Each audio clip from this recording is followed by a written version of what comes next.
A Robotic Hivemind for a Dungeon, Part 5. Slowly but surely, my spiders and GW3N walked or crawled down the staircase, which was pitch black aside from the slight glow that came off my spiders. The walls slowly turned from reinforced concrete into simply just hard stone, which I guessed meant that my drones were now fully underground. Along the walls were dozens of cables and wires, snaking down into the darkness below, before splitting off into the now visible hallway. The new hallway had a series of doors which lined both sides of it, and, after peeking into a couple, they were filled with various electronics and spare circuit boards. Continuing down the tunnel was another set of double doors, which looked to be much more reinforced than the previous ones, although this time the doors were partially open already.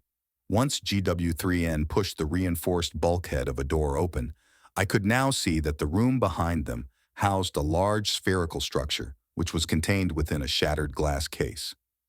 Near the strange sphere were a half-dozen or so metal rings, which were severely dented or even cracked in half, some being completely shattered, with dozens of fragments scattered across their broken glass container.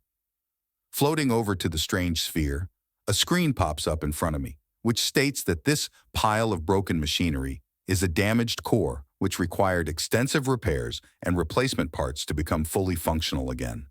Along with this information, there was a list of various materials which were required to repair the core. Those materials included a large amount of metals, more than I currently had available, and a bunch of electronic components which I could take from the rooms in the hallway.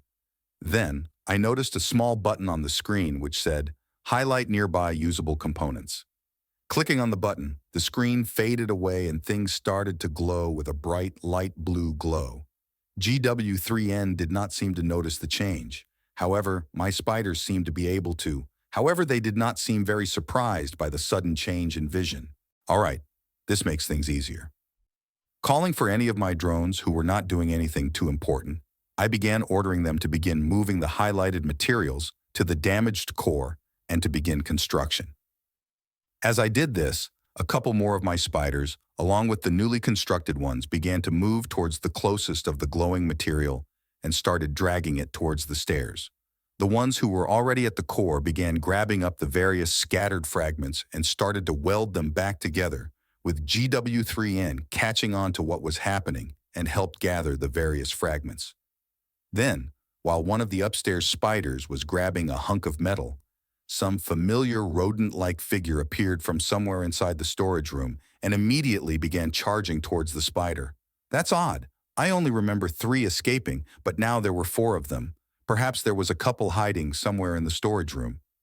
A couple of the spiders nearby were able to lend assistance to the first spider, and soon the rats were taken care of again. With that in mind, however, I decided to leave one of the spiders there to make sure there are not any more of those left in the room.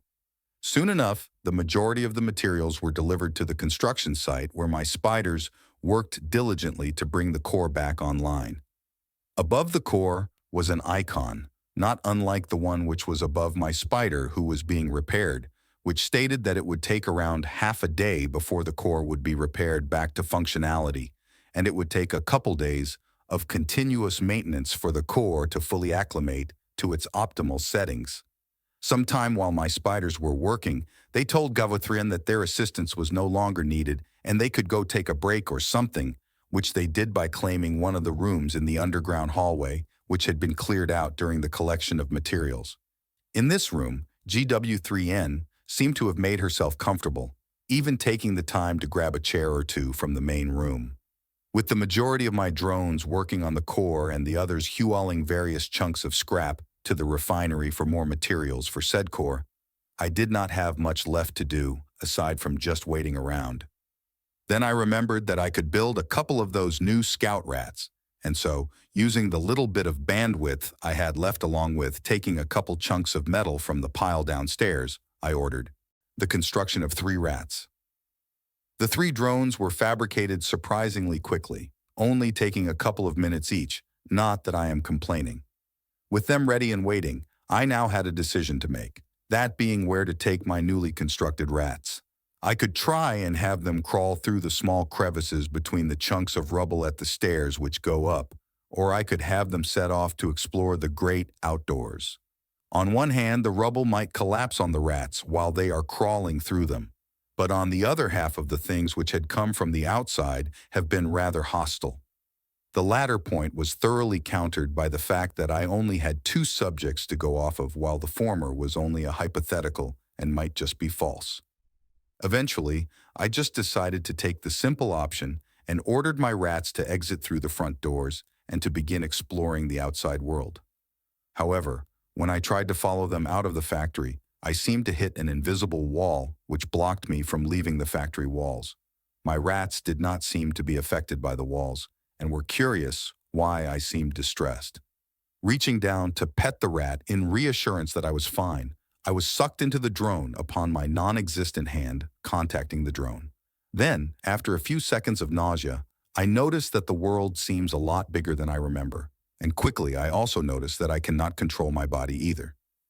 Then I realized that I am now inside of one of my scout rats, as another scout looks towards the one I am currently inhabiting, with a curious expression. Well, this is weird, is my first thought as the scout rat I am inside of begins moving fully outside, and was immediately blinded by the brightness of the sun. Then, once my eyes adjusted, I saw that it was not sun, but rather suns, as my eyes laid upon two twin suns, which were situated right next to each other. Well, that's certainly interesting, although I should not be too surprised. Those two not-so-cosplayers did say that I was going to be in a different world. Now that my eyes are fully adjusted, I began gazing upon what seems to be the ruins in the outskirts of a city, as the buildings were much more spread out compared to the much more crammed-together constructs in the hive city where I lived before I died. Still not quite used to the thought that I am technically already dead. Anyways, far off in the distance, I could see what looked like the city proper, which looked like an indomitable mountain from where I was positioned. Looking over the ruins near the factory building, I could see that they were grown over by grass and vines, and from where my scout was standing, I could spot strange-looking cats of various colors with large floppy tails. The strange cats were wandering on two legs rather than the traditional four and seemed to be exploring the ruins, and some were even coming out of the sewer grates. My scout rats approached the colorful, and a pale white one poked them with the dull end of their spear. Up close, they looked quite cute, and I was thinking about simply having my scouts following around the colorful cats. Well, that was until one of them looked into the air and pointed, which caused the strange cats to scatter and hide in the sewer tunnels and ruins, while my drones stood there, confused.